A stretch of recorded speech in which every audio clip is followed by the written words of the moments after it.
Welcome to Forensic Friday. Where we examine the intersection of true crime, psychology, and the heart of being human in the middle of it all.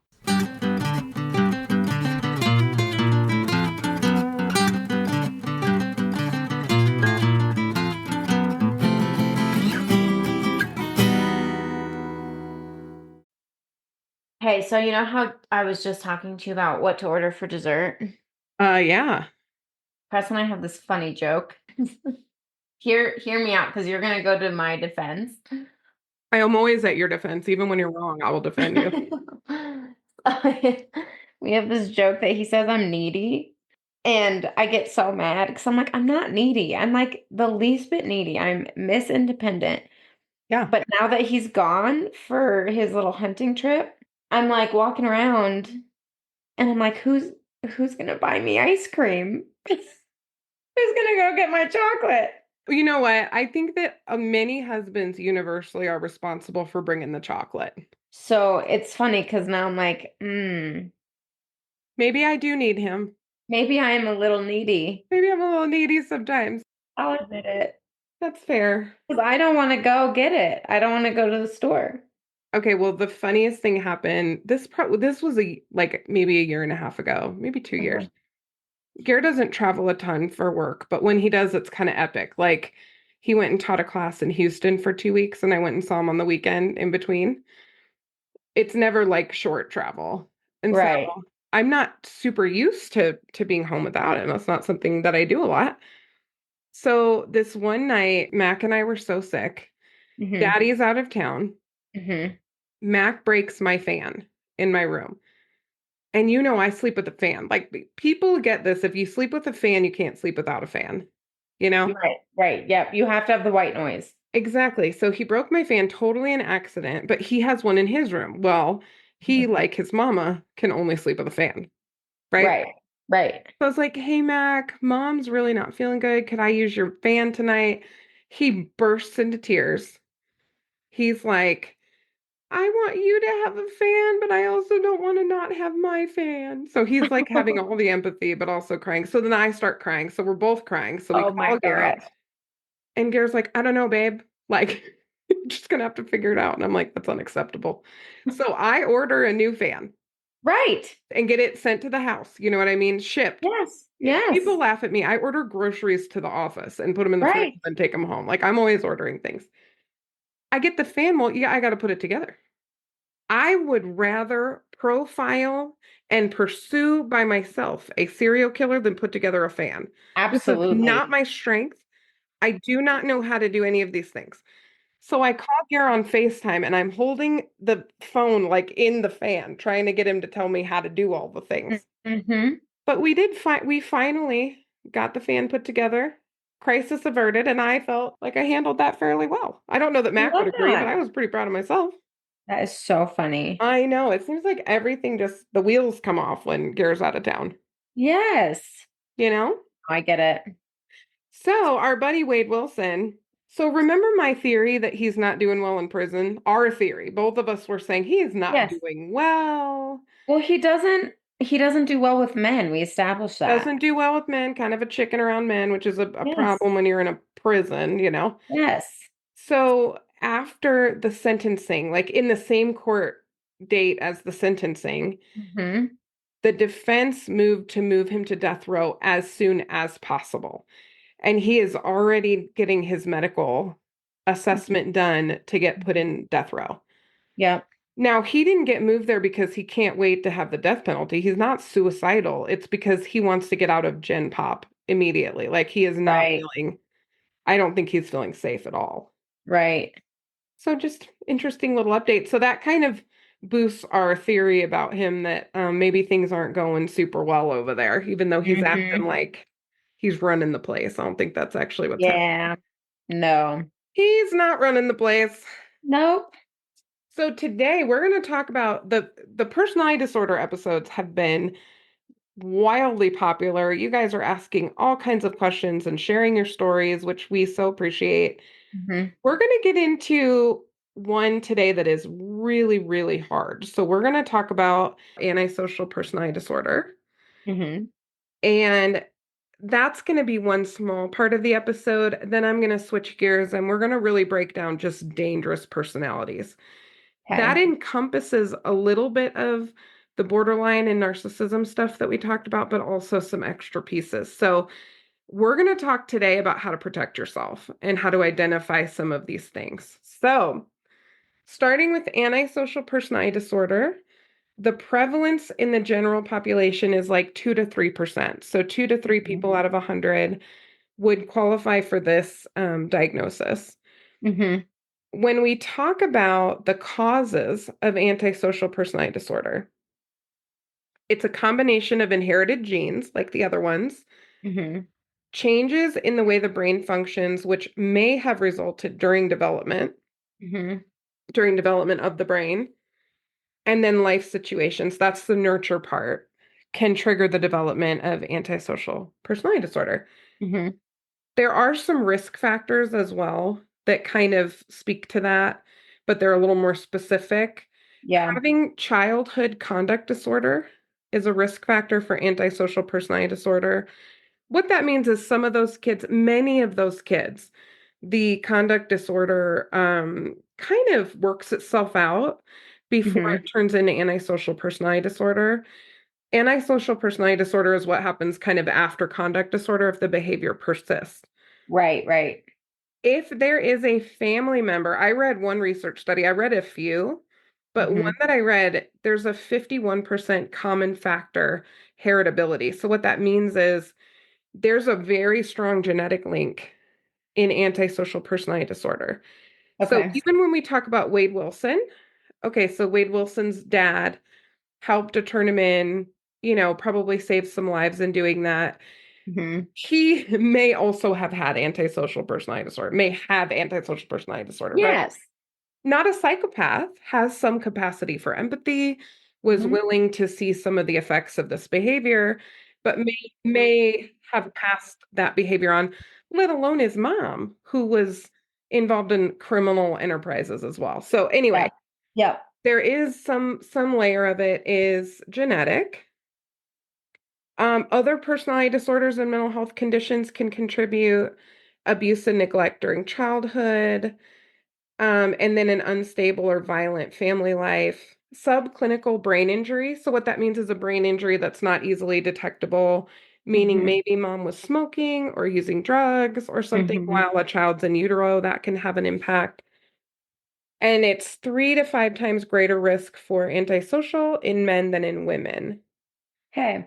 And when we talk about psychopathy, that's actually like kind of a loose subtype of antisocial personality disorder, Mm-hmm. but they're not the same thing. And it's a really important distinction because they are not the same thing. 80% of folks with antisocial personality behavior showed some of this behavior before the age of 11, Mm. some as early as preschool. Okay. So one of the things you have to know is antisocial is very difficult to treat. Mm-hmm. As you can imagine, they're not the most workable in treatment because they don't want to be there. And people with antisocial personality disorder don't do many things they don't want to do. Actually, the reason they're in trouble is they do what they want to do. Right. So, one of the things I read that was really helpful is one of the best things we can do is intervene really well with kids who have conduct disorder before it develops Yes. into antisocial personality disorder. Yes. Why do you think that doesn't always happen? Think I think we have a couple issues with our system as a whole. So Mm-hmm. when kids get in trouble in school, a lot of times it goes straight to ADHD and Mm-hmm. they get medicated when Mm-hmm. actually there's crap happening at home. Right. Or maybe some of this stuff is starting to develop. So then we just put them on medications. If you put a kiddo who does not have ADHD on ADHD meds, it creates bonkers behavior. The behavior gets Right. worse. Right. I think there's kind of a myth that it just like zones them out. No, Yeah. it's like putting meth in the body of somebody who Right. does not have ADHD. They go wild. Like it actually is a stimulant. That's why you and I've worked with so many people who will say who have ADHD and who've like struggled with substance abuse. They'll say meth mellows them out. Or Exactly. cocaine mellows them out. Yes, but if somebody like you or I, even though I actually have ADHD, but I still feel confident saying this, if you put meth in me, I don't even know. I would go somewhere Skyrocket. and organize an entire file cabinet in Oh another yeah. state in a building I've never been to before. Like I would just end up somewhere doing something, Yep. probably not helpful, but I would Oh have all well, the energy. yeah. See, I think it would mellow me out. It would help me be more organized in my brain. Part of the reason we don't intervene with these kids is because parents can sometimes be a little helicoptery. They Hmm. want a diagnosis, and typically we go to like ADHD or sensory or, something that just doesn't feel as stressful as conduct disorder. Yeah. So I'm going to go over just real quick the diagnostic criteria for conduct disorder and for antisocial personality disorder, just so you guys will know.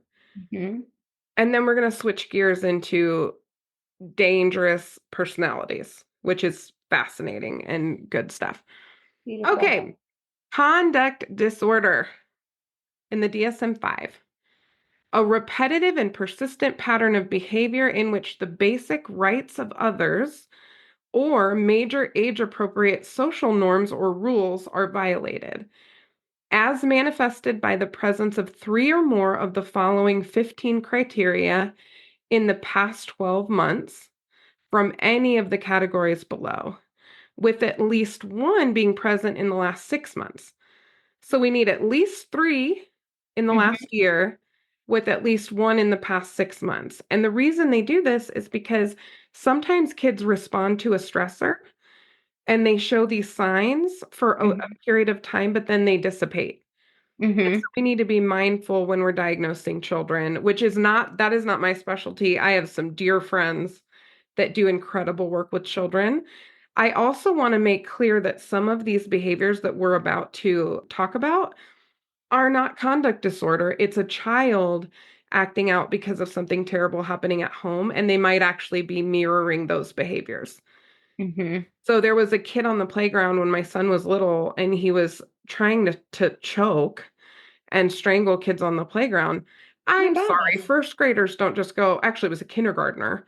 Hmm. I'm just going to go strangle my buddy. That's not how their brains work. He saw that somewhere. Oh, well, I was just gonna say that he Right. 1000% saw that. Mm-hmm. So you know me, see something, say something. I call the school and I'm like, have you all met the dad? Just Hmm. out of curiosity, have we met this kid's parents? Answer was no. I said, what are you doing for the behaviors? Answer was, well, we walk around with him when he needs movement. So we give him popcorn and we walk around. I'm like, okay, so he strangles people and gets rewarded with popcorn and Walking somebody's around. undivided attention. He's going to keep strangling people. Yeah. So anyway, there's that. Wow. But I know that kid has violence happening in his house. Absolutely. You I don't just just know it. learn that from nowhere. Absolutely. So here are some of these criteria. Okay. Okay. Aggressive to people and animals, bullies, threatens, or intimidates others, initiates physical fights, has used a weapon that can cause serious physical harm to others, has been physically cruel to people, has been physically cruel to animals, has stolen while confronting a victim, has forced someone into sexual activity, has deliberately engaged in fire setting with the intention of causing serious damage, has deliberately destroyed others' property other than by fire setting. So maybe Mm. breaking a window, something like that. Mhm. Mhm. Has broken into someone else's house, building, or car. Often lies to obtain goods or favors or to avoid obligations. So that would Mhm. be lying on purpose, like lying for a purpose. Right. Has stolen items of non-trivial value without confronting a victim. Mm. So maybe like shoplifting, but not breaking and entering, right? That kind of Right. thing. Yeah. Often stays out at night despite parental prohibitions beginning before age 13. So these are kids who are like running the street pretty young. Yeah. Has run away from home overnight at least twice while living in parental or parental surrogate home, Mm. or once without returning for a lengthy period. Is Okay. often truant from school beginning before the age of 13, Mhm. And then the disturbance in behavior causes clinically significant impairment in social, academic, or occupational functioning. And then if the individual is 18 or older, and criteria are not met for antisocial personality disorder. So what that means is you might have somebody who's 18, 19. They Mhm. don't meet the full criteria for antisocial because they're still kind of in that adolescent gap Mhm. before that early adult lifespan consideration would go into place. Yeah. And then we code based on age. So basically, it has to do with whether or not there were symptoms before the age of 10. Okay. Yep. So they're really looking at when did it start? Did it childhood onset, which would be prior to age 10?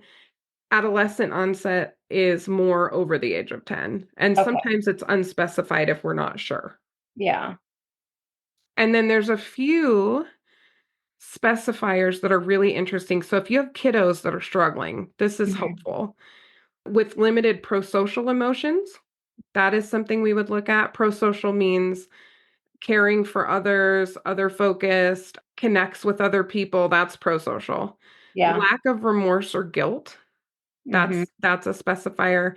Callous, lack of empathy, unconcerned about performance, shallow or deficient affect. So those are some of the specifiers.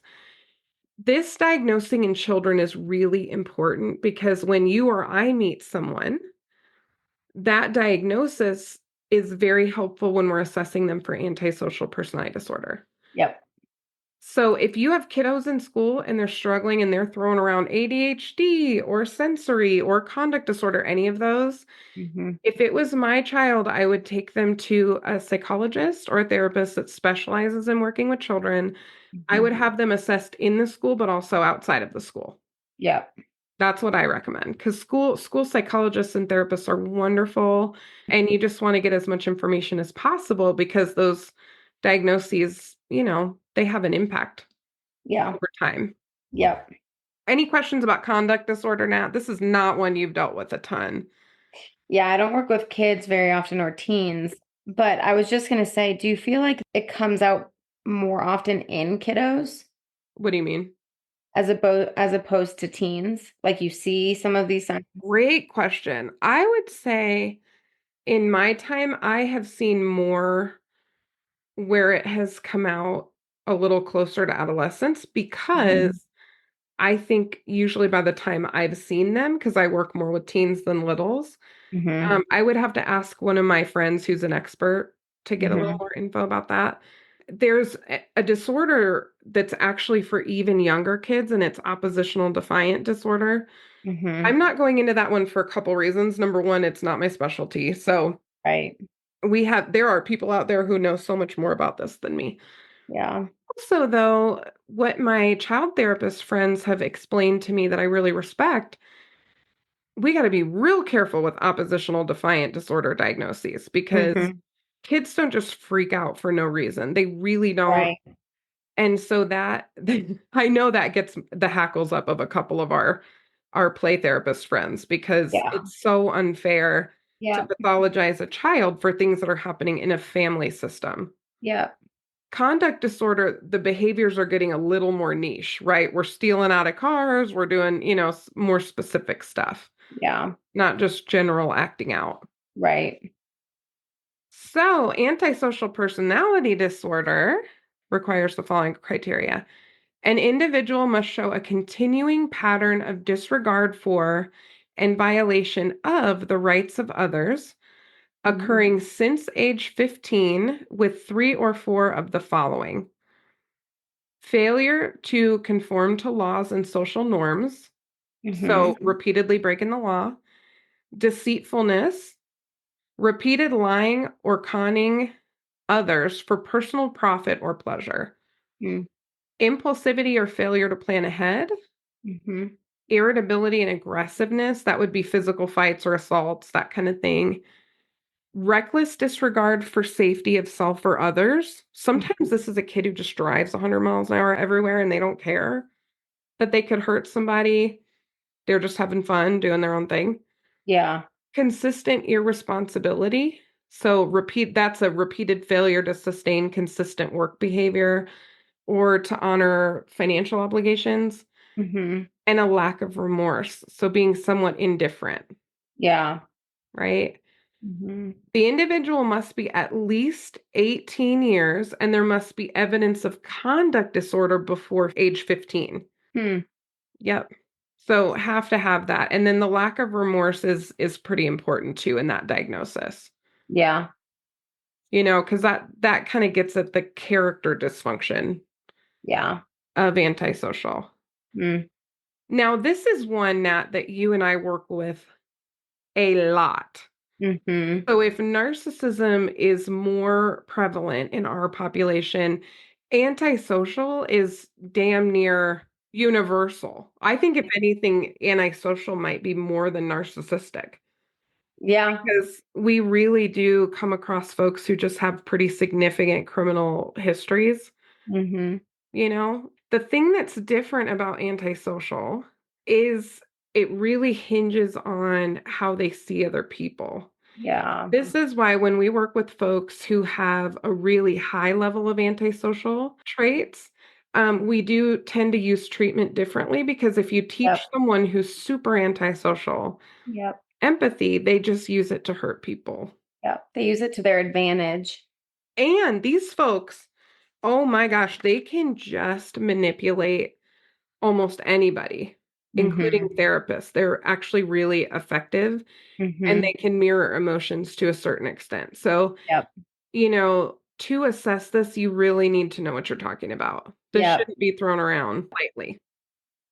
Yeah. Well, and you and I talked a little bit about, well, we talk a lot, obviously, about MRT and different treatment modalities for this. Yep. And I think that's why, like, even you just saying all that, you and I have talked about it numerous times in the past. And every time we talk about it, I think of specific people I've worked with in the past where we've had this really honest conversation around them literally not being able to have empathy. And so MRT is moral recognition therapy. I laugh every time because recognition is a made up word and Yep. MRT is all about following the rules. So it just cracks me up. The reason why MRT is so good for, and not just for this, right? Like we have plenty of people who Hmm. can have empathy, but who also need MRT because following the rules is really hard. Right. But the reason why MRT is good for this population is because it teaches them, hey, following the rules actually does benefit you Right. and it'll keep you out of jail, it'll keep you out of trouble. If you want to, for whatever reason, keep the relationship in your life that you have, Hmm. following these rules will actually be helpful for that. Absolutely. Just because they can't, and this isn't all of them, but just because they can't have empathy or see someone else's perspective doesn't necessarily mean that they in particularly want to hurt people. No, that's right. That's right. So this helps them stay out of trouble. And even if they do want to hurt people, but they also don't want to be in trouble, this still helps them because this helps them follow the rules a little bit better. Well, and it works on, and you and I've laughed about this, the delayed gratification, Hmm. because they really like instant gratification. Oh my gosh, So yes. I've sat in on my first MRT groups this year. I've Hmm. never facilitated MRT, I'm not trained in it. It's wild. They have to do these steps. They present for their peers vote whether or not to pass them. Hmm. But think of like a textbook written at maybe at fourth or sixth grade level. So it's Hmm. readable, but with a lot of really technical details that you're supposed to pay attention to. Yep. And so when they screw up, and they will, because I don't know that I could do all of it right Right. with a master's degree, right? It's Right. meant to be a touch frustrating because you have to really stick it out. They lose it, and they lose it because they think it should be okay because they say so. They think they should be allowed to change it right then because they think that's the best path. And if Yep. you make them wait a week, my gosh, we'll get Well, 55 emails about why they have to wait a it week. is the end of the world. And then when they send the 55 emails, they have to go back because they're arguing. Exactly. And so it sounds really inhumane, and I've never been a huge fan of the premise of MRT, but the more I dig into it and sit in those groups, what I'm finding Hmm. is it actually is a really great way Yep. to teach somebody to sit with the discomfort of not getting what they want for a minute. Yep. And that, in a nutshell, is one of the number one risky things about Yep. antisocial personality disorder. I'm Yep. not saying everybody who takes MRT has antisocial, because that's not true. That's not true. Yes, correct. That's not true. But the clinical indicators for MRT are just kind of this impulsiveness, Yep. this need to be in charge and do things their way, Yep. impatient, maybe aggressive communicators. And so Yep. that is just very, very interesting. But for someone with antisocial, this is the best treatment, I'm Yep. convinced, at this point in time. Yes. Yeah. And the beautiful thing with MRT is because I used to run the DV version of it. Uh-huh. The beautiful thing is once people can figure out how to get behind it and follow the rules accordingly, and like when they do something wrong and have to redo it, they actually feel proud of themselves when they do it correct. Yes. No, it's true. But when I used to run the DVMRT, and I will say, I'm glad I don't run it solo. I'm a backup just literally to make sure Mm-hmm. people don't yell at some of our therapists. Mm-hmm. Um, I will say it was super hard, but some of the best treatment I've seen come from it. I worked with Yep. this individual, this was a long time ago, and wonderful, wonderful person. Mm. Sometimes they still check in with me, which I so appreciate. But they really struggled, right? Like came in on one offense, ended up getting Mm. numerous while on probation. Oh, They yes. came in and they're like, help me. Yes. I don't know how to get out of this like Yep. head of mine. And so we did, a regular DV group because they were appropriate for it. And then also MRT, DV Yep. MRT. And this person was like, I got my license. Like Mhm. after they completed the program, I got my license. I Yep. took the steps to figure things out. I took Yep. steps to get a better job. Like it's all about taking these steps the right way. And if you Yes. don't do it the right way, you redo it. Yes. What I love about it too now, what you're saying is we congratulate them when they do it well and they pass a step. Everybody claps for them. Like there's the opportunity to do well and be recognized Yes. for it. Yes. But honestly, you're building this muscle that makes them less likely to recidivate.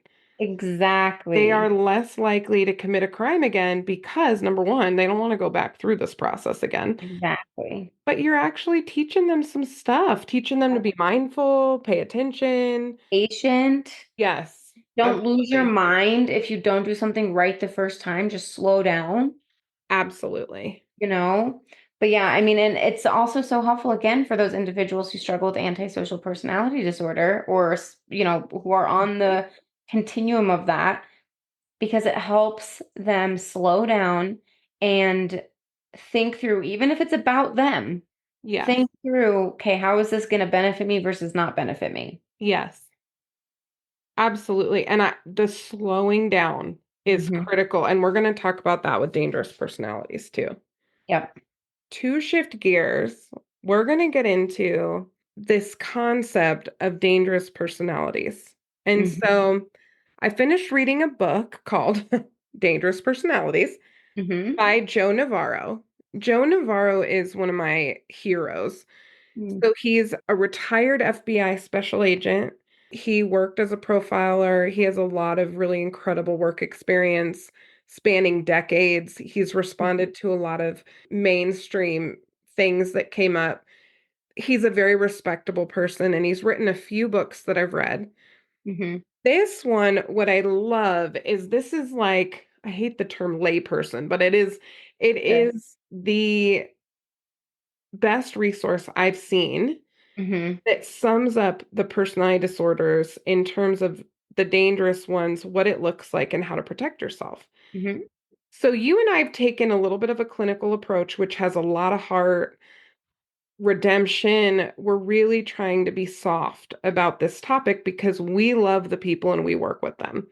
Yep. The shift today is we are going to talk about how to protect yourself. And Hmm. we're going to talk about the risk of some of these constellations of personality disorder behaviors. Yep.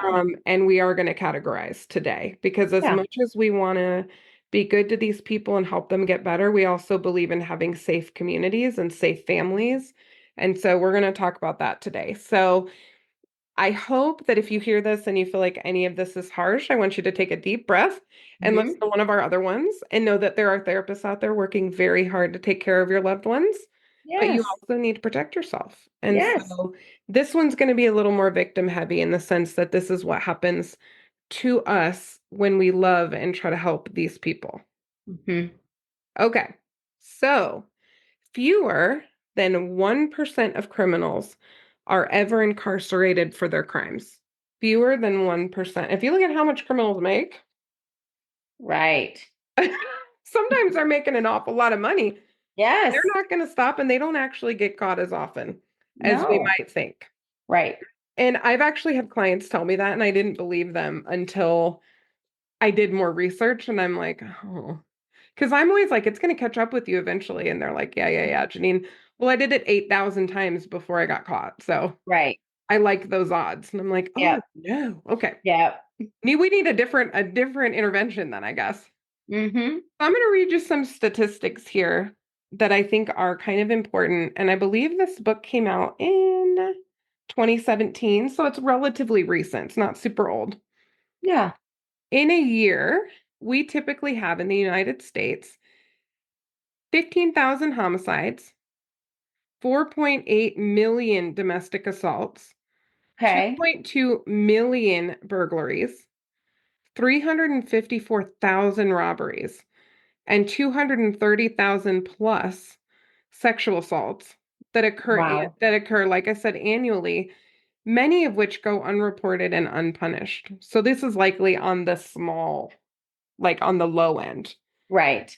of what it actually is. Wow.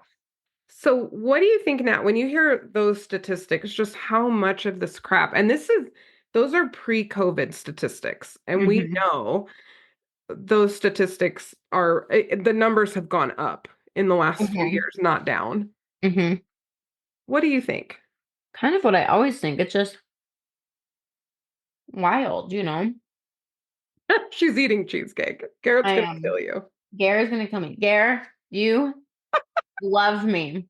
We love Nat. Listen, you survived. You get all the cheesecake you want. You just go ahead and eat your cheesecake. That's gonna be my go-to for a minute. You can milk that for 10 years with me. That's gonna emotionally manipulate me for the rest of my life.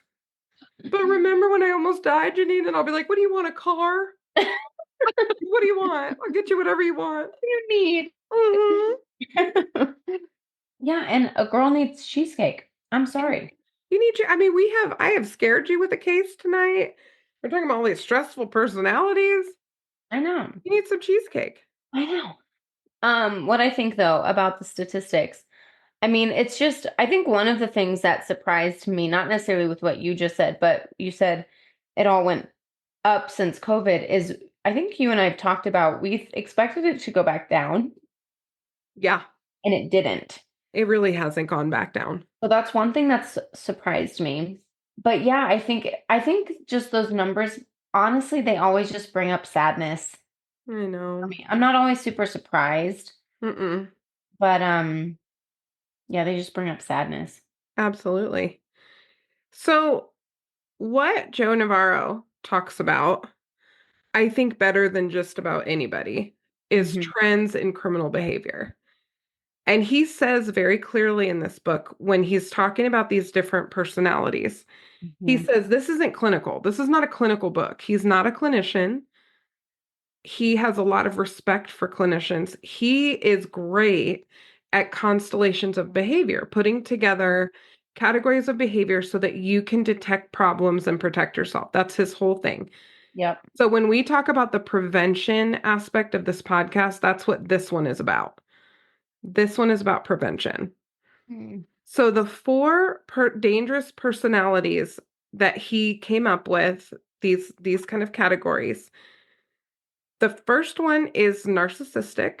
So this is highly correlated with narcissistic personality disorder, which we covered a few weeks ago.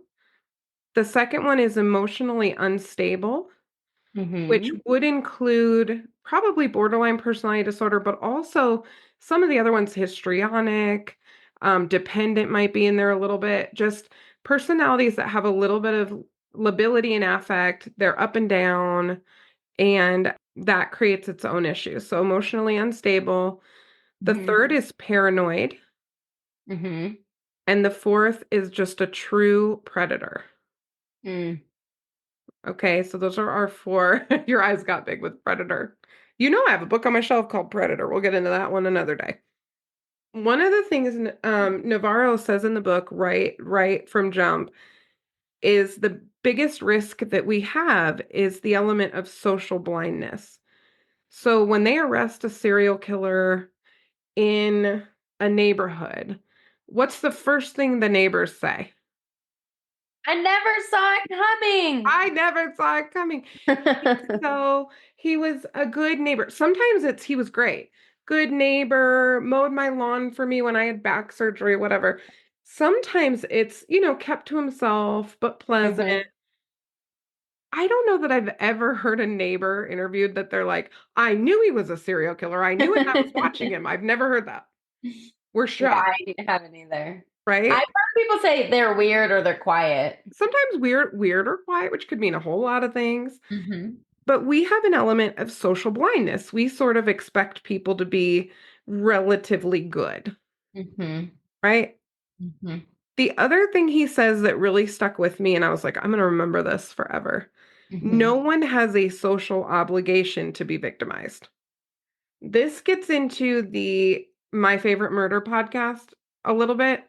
Mhm. I love them. Here's what I love. Their whole idea of fuck politeness is my favorite thing because women in particular are socialized to be polite. Mhm. No matter what situation we're in, we are expected to be somewhat polite. If we're in an elevator, if someone holds a door for us, if we pass someone in a stairwell, like women are really socialized to I be know. polite.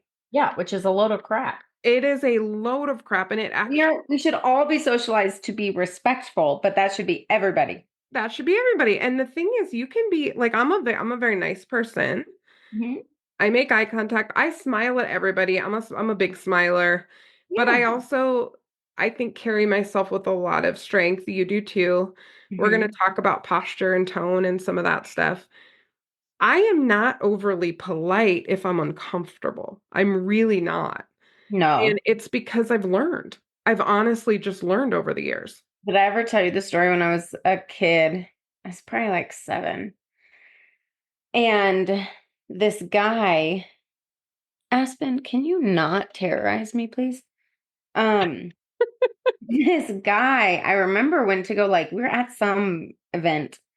We were all dressed nice, whatever. And this guy went to go kiss my hand, like this adult man, and I Oh, pulled my hand away. I was like, "Oh, heck no." absolutely not. And I don't remember how my parents responded. I think they apologized to him, but obviously they didn't get mad at me. But I was like, "Do not kiss my hand. Absolutely not." Oh, yeah. No. No. If I have a Yeah. daughter and my daughter does that, I'm not even going to apologize to the person. Well, and you know what? Don't make your kids hug people. I mean, there's like a million nuggets in this, right? Right. And we'll get into that. Maybe when we do the Predators book, we can get into some of that. But there are things that we do that set our children up Yep. to be victimized as Yep. well, because we try to teach them some of those social conventions. Yes. And even my 8-year-old man, he will just tell you what's up. I don't know where Mhm. he gets that from. No clue. But I've had teachers tell me he needs to tell the teachers. He can just tell the teachers. And I'm like, I have an assertive 8-year-old. I'm Well, gonna let him also, be what are assertive. the teachers going to do about it? Well, I and mean, also they talk about the kids strangling other kids and they just walk around with them. exactly. So if I cannot trust adults to keep children safe, and I don't feel like I can a lot of the time, I'm Right. gonna have a very assertive kid. I'm gonna have this kid walking around like he can handle his business. Mhm. Not that he's gonna beat people up, but that he can speak for himself. And Mhm. Mhm. you know? And he should. Okay, so we have these four styles for dangerous personalities. Okay. Mhm. We're going to start with narcissism. I'm not going to spend a ton of time on this because we have a whole episode on it, but I'm going to mention a few examples in the media and different cases, okay? So one of the craziest examples in this book, and I had actually heard about this before. Remember when there was that big oil rig that exploded in like 2010? There was a Yeah. big oil leak, but it killed like 11 oil rig workers Hmm. because the whole Hmm. thing exploded, right? Hmm. So the CEO's name, BP's Deepwater Horizon oil rig, that was the name of the rig. So Yep. the CEO of BP, only 1 month later, was being interviewed, and he basically said, your jaw will drop, okay, because mine did. Nobody wants this to be over more than him because he wants his life back. Oh my gosh. He's tired of talking about it. What a jerk. Narcissist. Okay, so that's an Yes. example of somebody who just wants his world to work, is not overly concerned about other people. Right. Okay. Entitlement. You have Rita Grundwell, who was kind of the treasurer of a city. She Hmm. embezzled $53 million over 22 years. Wow. Mm-hmm. She got caught that much later? That much later. Yep. What? And it was a ridiculous amount of money. I mean, $53 million. But there's an entitlement. And so what happens with this embezzling kind of behavior is, well, I'm doing this job. I should get a little bit, some perks, like perks that go with this job. So you just skim a little off the top or whatever, which I can't even imagine. If I get $5 too much in a paycheck, I'm like, this is $5 too much. Like I just Right. am very, I don't think I believe in karma, but I think that if you don't have integrity in the small things, something bad's going to happen. I do sort of have a belief system about that. Yeah. I don't know where Yeah. it comes from, but it Yeah. it motivates me to not do stupid shit like that, you Right. know? So Right. I'm here for it. Another one. People who are narcissistic have a hard time with other people flourishing in their life. It's hard Hmm. if they have a hard time being happy for other people, it's Hmm. because they're secretly seething Mm. and struggling. And they don't keep track of their bad behavior. You need to. So if there's someone in your life who Yep. is acting this way, please write it down. And also, it's so interesting because people like that tend to project. Mhm. So they'll say you're doing it. Yep. In reality, they're doing it. Absolutely. But they might see like a microscopic version of what they're doing and point it Yes. out. And these are kind of aggressive narcissists because some narcissists just talk about themselves a little bit too much, can't Hmm. relate to their family members. Some go to these extremes where they become dangerous. Hmm. Those are our more fragile, more aggressive narcissists. So the behavior's bigger. Remember, the more fragile they are, the more strong they may appear Oh, yeah. because Oh, they're 100%. overcompensating. Totally. Okay. Second one, emotionally unstable. There's a quote in here. I can't wait to see your face when I share this quote. If you think about some of the disorders that fall under this, emotionally unstable, but also just as a personality type, non-clinical, Dr. Leonard Torito defined these people as victims in search of an oppressor. Isn't that wild Huh. and true? Say it one more time. Victims in search of an oppressor. That's your emotionally unstable folks that are dangerous. Yep. They have decided or feel like or live like a victim in search of an oppressor. So they are attracted to and will partner with people who are pretty oppressive to Hmm. dangerous ends, typically. Hmm. Hmm. They could be with someone who's normal and they will feel like that person is an oppressor because they've decided that they're a victim. Hmm. That's crazy. Right. Okay. So, have you ever heard that of somebody who's Mm-mm. mercurial?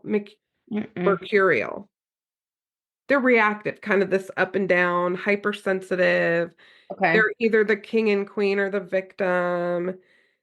They are wound collectors. So they Mm. collect all of this injustice that's been Mm, done to them, all the ways they've been hurt. And again, you guys, we're talking about dangerous personalities. So not, I can keep a list like nobody's business because it's right, just a quirk in my personality. right. We're talking about clinical, but also dangerous Mm-hmm. ranges of behavior. These are the outer ranges of It's these like the behaviors. whatever his name was. What was his name? McLeod. Cloud. Well, I have a category for McLeod in a minute as well. False reporting. These are your false reporters. Oh yeah. Sherry Pepino, who we've covered, falls into this. They Mm-hmm. tend to be pretty manipulative, irrational, all or nothing thinking. Yep. Bonnie of Bonnie and Clyde would fall into this. Yep. This is so fascinating to me when I read this too, is they're often sadistic and masochistic. Hmm. And it's one of the reasons these folks might engage in super severe self-harm. So Yeah. again, this is not your average folks who are really hurting emotionally. Maybe they even have a disorder and they're self-injuring. These are Yep. the extremes of these traits, okay? Right. Right. But this is somebody who might hurt themselves pretty severely and hurt other people in Mm. the same ways. Mm-hmm. So they're actually kind of sadistic and masochistic. Yeah. They move really fast in relationships. Narcissists move quick in relationships because they want to secure dominance. Mm-hmm. Emotionally unstable folks move really quick because they want the stability and the high of feeling wanted in the Mm-hmm. relationship. Mm-hmm. So they move fast. Sometimes the very worst examples of this, and again, this is not the majority. These are extreme cases. This Right. would be a mother who punishes their children in a really harsh or abusive way and Mm. then makes the child comfort them after. There's this mom who got arrested. I can't remember her name, but we'll have to cover her. Do you know who I'm talking about? No. She's like a, oh yeah, here we go. Ruby Frank. She's like a YouTuber and she abuses the crap out of her kids and finally gets caught. Oh, Oh, it's bad. we're gonna Don't have to look it up. cover that one. I I'll want. cover it. It's crazy. So that would be an emotionally unstable. Yep. These kind of outlier worst case Yep. scenario, Yep. emotionally unstable people. This is a breeding ground for borderline personality disorder. Mm-hmm. If you see a child who has to be punished severely by their mother and then comfort their mother, this is the epitome of I hate you, don't leave me. Yep. This is where they learn some of that behavior. Yep. Abe Lincoln's wife, Mary Todd Lincoln, apparently was a legend in the sense that she had turmoil all the time. And Mm. she caused problems in her marriage, in the executive government, all through the White House. Like, she was a freaking problem and was known for it, which is so Dang. interesting. I never knew that. So now I want to deep dive her someday. Yes. One of the things it says in this book, and I think this is really crucial, we have a moral obligation to protect children from these kinds of people. We just do. Absolutely. And Navarro even mentions in the book, like, we gotta try to protect these kids. We need to seek custody. If we're Mm-hmm. leaving these people, we don't let these people watch our children. If Mm-hmm. this is a stepdad boyfriend situation, we end the relationship. Like, this cannot be allowed to continue, period. Right. End of story. Right. There's no Yeah. excuse for it. And it will screw your kids up. People ask me all the time, this is going to screw my kid up. Is this going to screw my kid up? This will screw your kids up. This right here Yeah. will screw your kids. Yeah. So if this is happening in your home, you have an obligation to make this better. Yeah. Paranoid personalities, okay? The tagline for this one is trust no one and you'll never get hurt. Mm-hmm. This is McLeod. Mm. He's a combo. He's a combo of this and narcissism, which I'll get to some Yeah. of the combos, but this is a deadly combination. Yeah. Paranoid folks have an irrational fear and distrust. They're thin-skinned and hyperreactive. Mm-hmm. When crossed, rejected, or embarrassed, they may lash out and be extremely dangerous. This Mm. can show up in workplace violence. That's where I saw a lot of cases that fall under this one. Mm-hmm. And then there was a quote in the book, all the paranoid personality wants is validation of his or her beliefs, and that requires one thing, a pliant audience. Mm. They need an audience that will just agree and go along with Yep. whatever they're experiencing. Yep. They're hyper suspicious, fearful, secretive. And basically here's kind of the formula for toxic hate. If you're thinking white supremacy, if you're thinking all these hate groups, right? Right. You take rigid thinking, you add in fixed ideology Mm-hmm. with selective memory Mm-hmm. and irrational fear, and you end up with hate. Yeah. Uncompromising, dehumanizing hate. Mm. That's what happens when you put all those things together. Yeah. Then, if you sprinkle in some narcissism, then they're ready to do something. Yeah. And we have a few examples of that. One would be the Unabomber, Timothy McVeigh with Mm-hmm. the Oklahoma City bombing. Columbine is an Mm-hmm. example of this paranoia mixed with narcissism. Yeah. Violence sometimes becomes the solution for a paranoid person, and you have to monitor them for signs of aggression. Yeah. One of the things you don't want to do is try to get them help Right. immediately. Right. You got to be real smart how you help these folks. You cannot confront their delusions. It makes them very angry and it Mm-hmm. makes them feel unstable. Mm-hmm. And your efforts can turn them against you. Yeah. So, Nat and I do have experience walking alongside folks with this disorder. Yeah. Paranoid personality disorder is actually one of the more common personality disorders. Yeah. You have to almost join the delusion first. Mm-hmm. And so one of the things you can do is join and then encourage them to tell their story so maybe someone will help them with whatever the problem is. Yep. The problem they've defined, not Yep. what you've defined, which is that they're the problem. Right. You need to come alongside them and say, "Oh my God, I can't believe this is happening to children. We need to tell somebody who can do something." And Yeah. walk alongside them, right? Mm-hmm. So you stay in that kind of supportive role Yep. and then get them some help. And Yeah. then there are people who are really trained to work with these folks and not trigger them so they run away or do something violent and maybe get them some help. Exactly. Couple other things you might do if you have a paranoid person at home.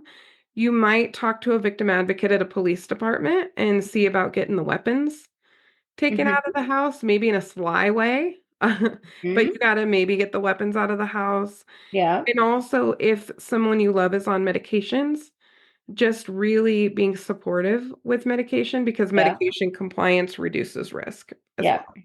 Yeah. I think sometimes working with people who have family members who have that personality disorder, Hmm. that some of their biggest struggles is medication compliance. Absolutely.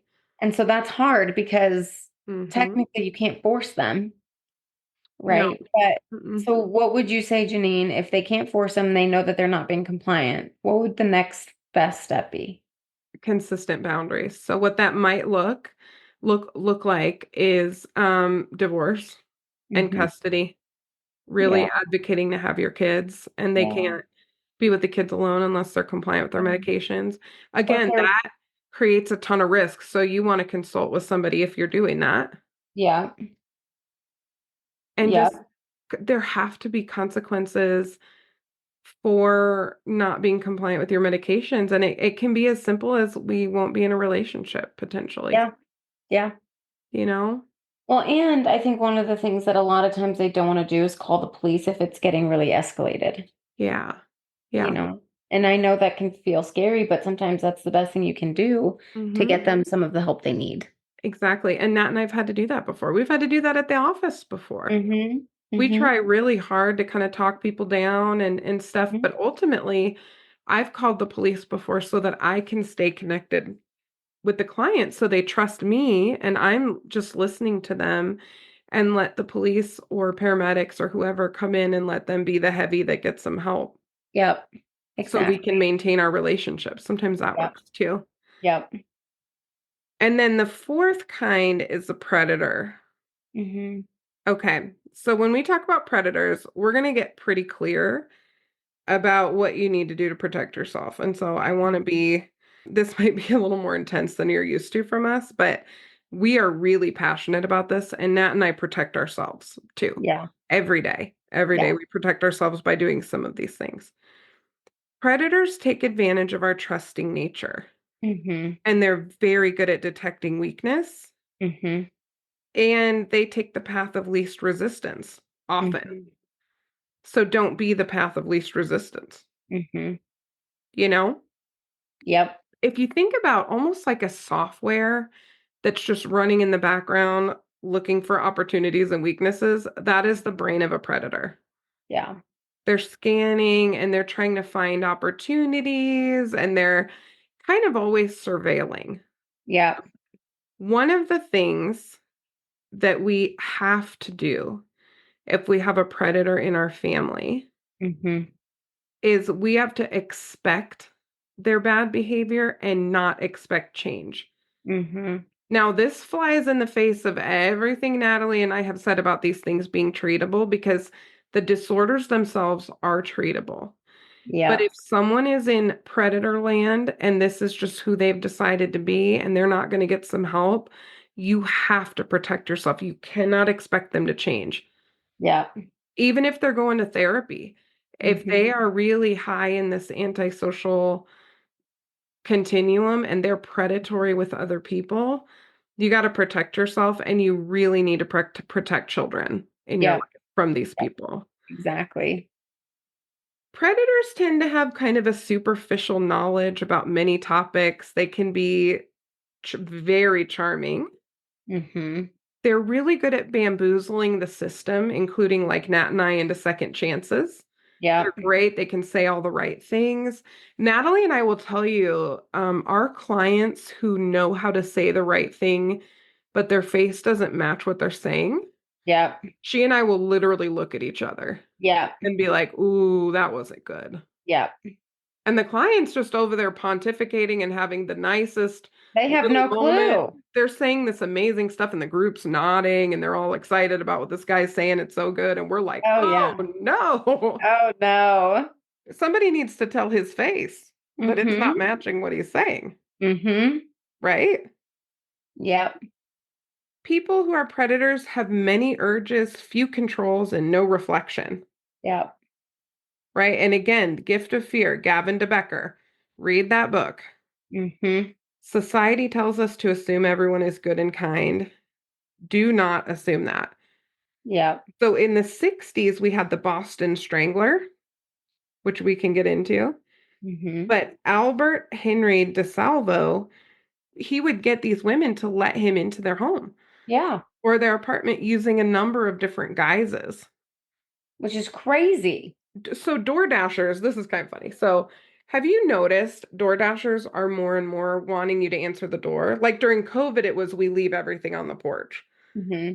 I'm starting to see more often they'll kind of wait on the porch for a minute. And I think it's like a customer service thing, like hand the thing Sure. off, maybe get a better tip, whatever. Well, you can select to just do a no contact Well, I always check that box and I'm still getting more people waiting around. what? Hmm. See, mine all I never answer the door. Me neither. I Even will if I literally ring the get on my doorbell. little Ring doorbell, have a Ring doorbell. This is like would Yes. solve a lot of problems. I'll get on the Ring doorbell and like, leave it on the porch. Nat Right. will yell it through the window sometimes. Please leave it on the porch. That's so And funny. our door's locked. We keep our door locked too, even though we Oh live in a yeah. safe spot, but we keep things locked up. Yes. You have So to. one, I don't know if I ever told you this. Did I tell you about my grandma in Chicago when those guys came in her house? No, I don't know if I want to Oh, because I'm home alone tonight. oh yeah, you'll be okay because you're not going to answer the door. Yes. So my grandma lived on her own, fiercely independent, living in the Chicago suburbs, alone. My grandfather passed away a long time ago. And she's just a boss lady, man. She's got people come to the house, work on things. She had people working in her yard. I mean, Yeah. she just handles herself very smart, very independent, fiercely independent. Well, these men, this I think it was one man, maybe two, came to the door and they were in uniforms and they told her that they needed to check something, like they were city utilities or whatever, and they needed to check something. And they immediately started kind of crowding her. And she took a step back, and then they're in the house. Mm. And they're telling her, we need to look in your utility room. We need to look at, I think they said they needed to look at the water heater or something like that. I don't remember. But they end up in her utility room, which is like through the kitchen and then kind of in the back. And my grandma knew immediately something wasn't very good. Yeah. Something wasn't good about these guys. Yeah. So she did exactly what you should do in that situation. She just talked with them. Mm-hmm. I think she told me she kind of kept her back to the wall, which I thought was kind of smart. Mm-hmm. You know, she kind of had her back to the wall and she's talking with them, but she knew this wasn't safe. Like everything in her told her this wasn't safe. Yeah. While those guys were in there with her, and they kept her in there for a bit, and my grandma didn't try to walk out, she didn't challenge them, she didn't anything. Yeah. They went back into her bedroom and they stole things. They stole all of her jewelry. They managed to steal a lot of her costumey jewelry, so they didn't actually get, they got like Much. some special things, but they didn't get the necklace my grandpa got her right Yeah. before he died, that kind of stuff. So I was They very took like the stuff that looks fancy, but it's that costume. looked fancy, but some of it wasn't great. But they cleaned her out. They took her jewelry, they took things, and it was so violating. The family was so up in arms about this. Like, who freaking does that? Like, Mm-hmm. I'm sorry, I could not be your counselor. You need to go directly Mm-hmm. to jail. But it was Mm-hmm. I think it was 3 or 4 men.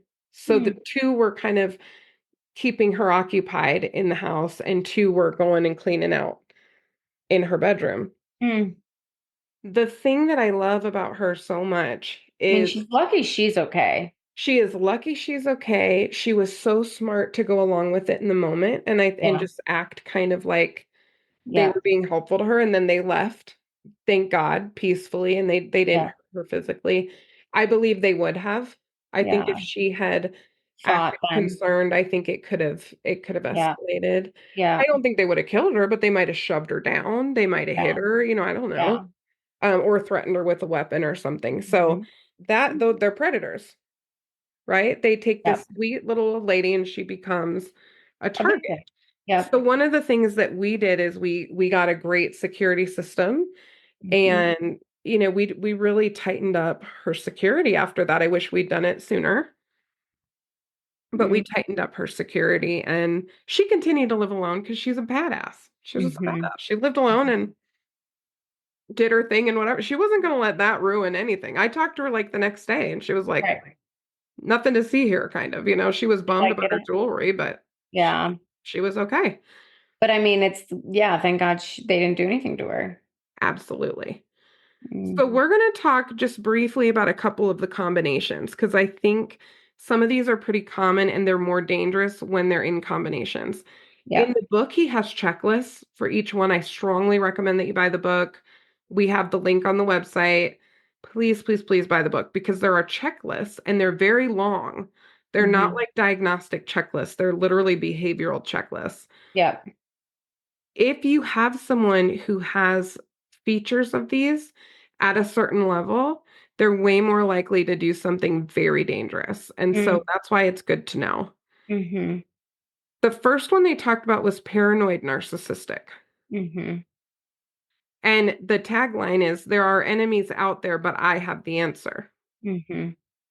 Okay, so we have this paranoid kind of I understand this thing that's happening and I'm the one that can save us from it.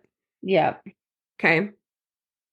Best example of that I saw in the book, Anders Breivik. Mm-hmm. He was the man who bombed a city in Norway, Okay.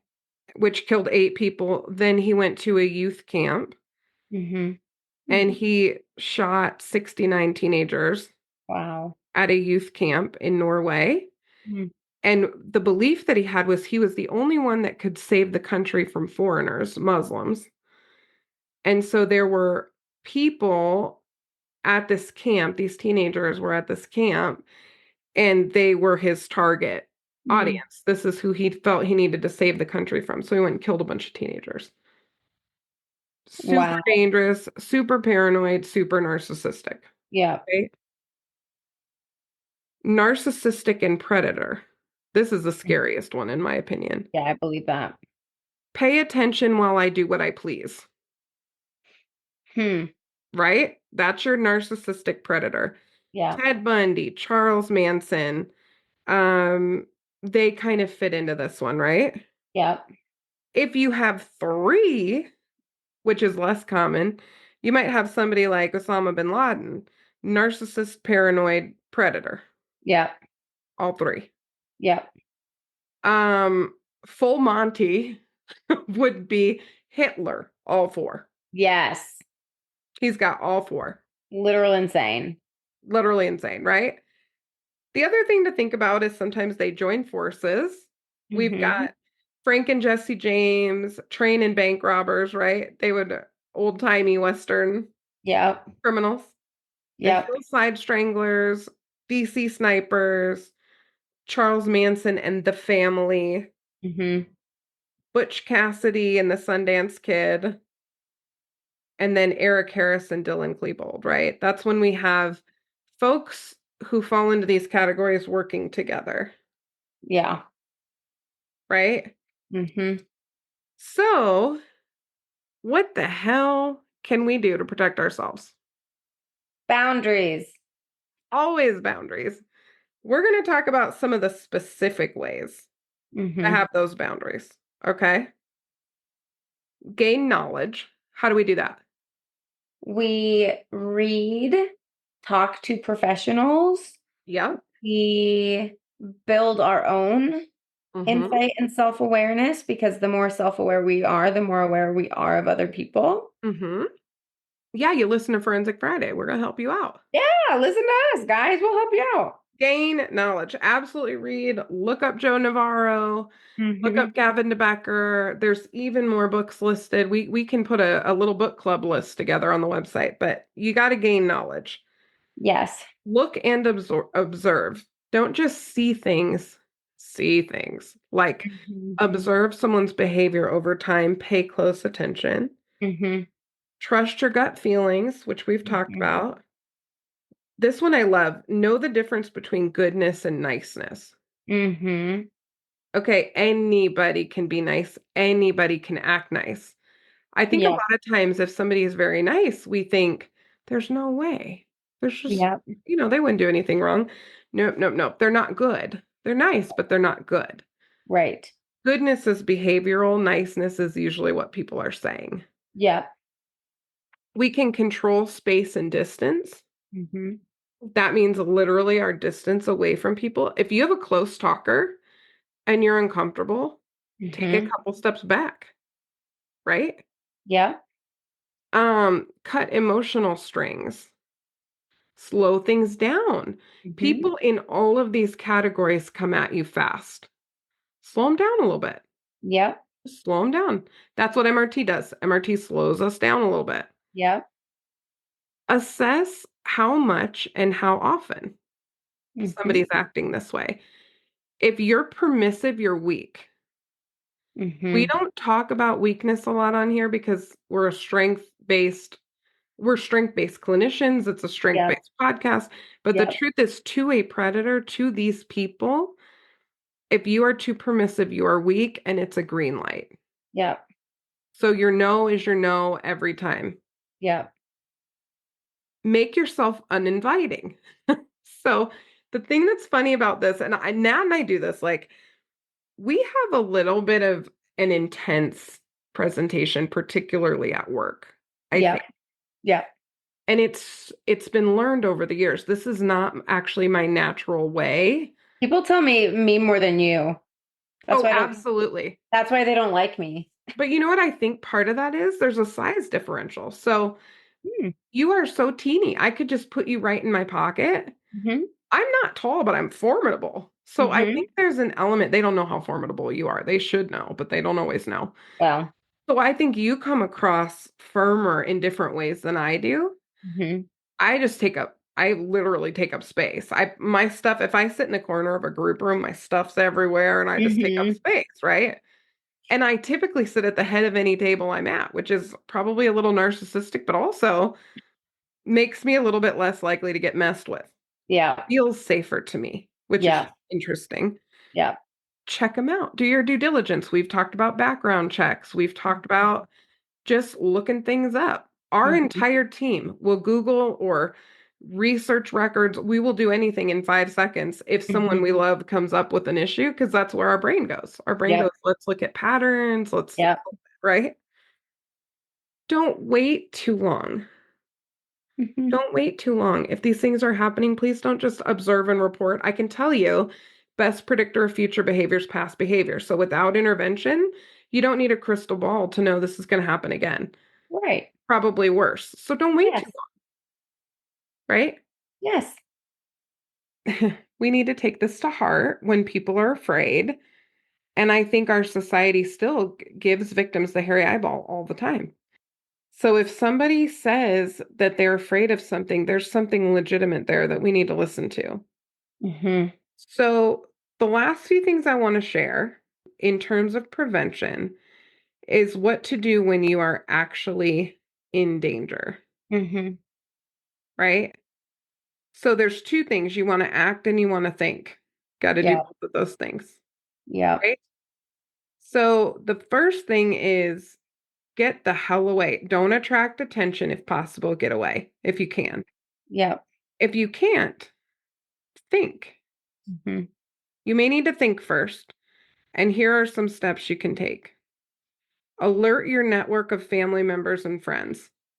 So you need to let people know. And there are ways that you can let 911 know. You can text, Mhm. you can call and leave the line open and turn the Mhm. volume down to nothing. There are things that you can do to get help without alerting. The biggest thing is do not alert. Don't announce that you're leaving. Don't, I mean, none of that. You just need to Right. be coy, go along with whatever, and then get out the first Yep. chance you can. Yep. Um, if you're not in an immediate emergency, go seek help from professionals immediately.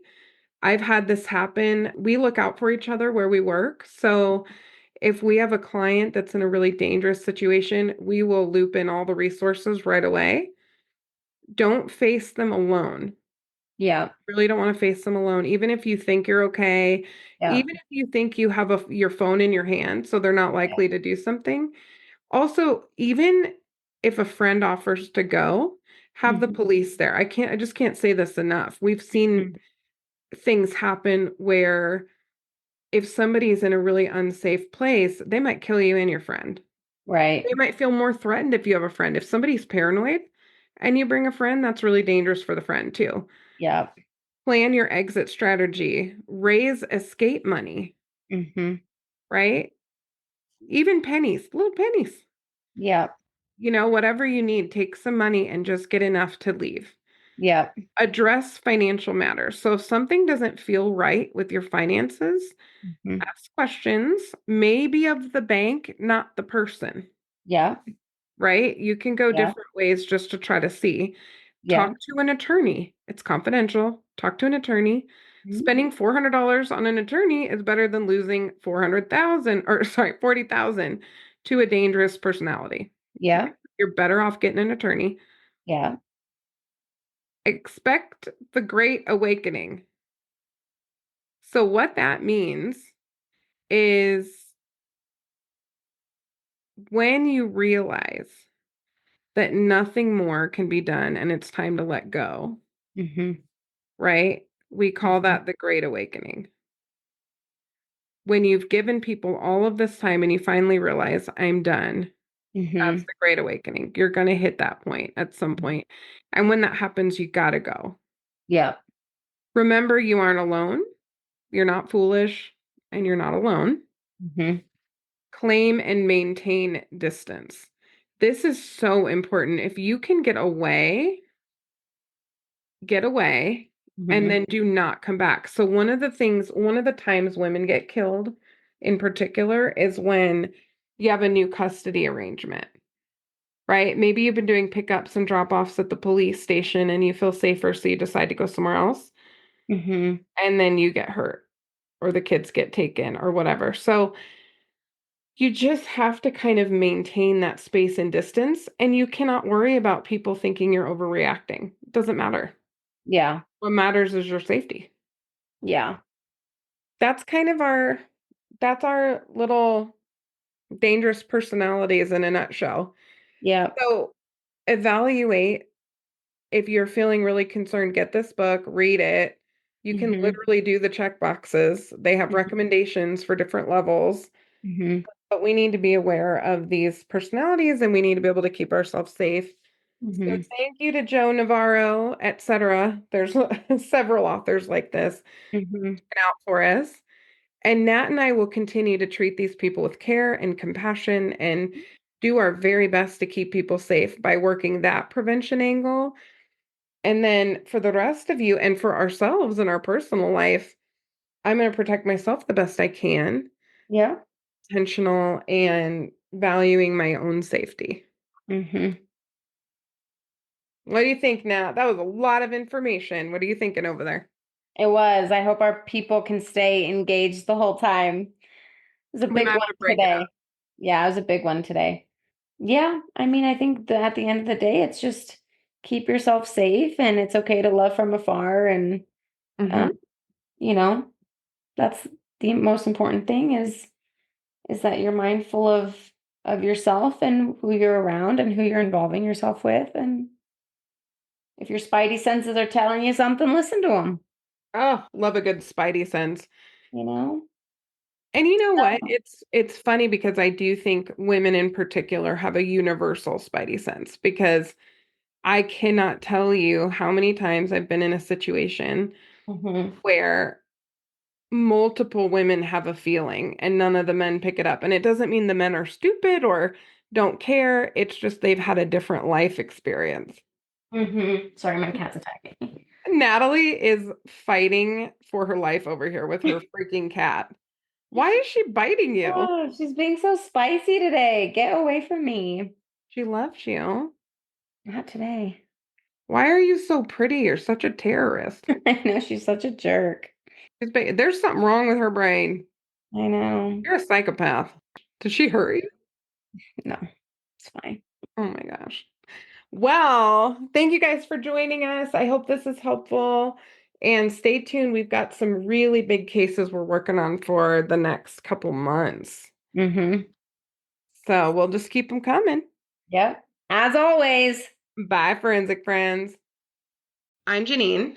And I'm Nat. And as always, thanks for listening and join us next week for more crime, psychology, and heart.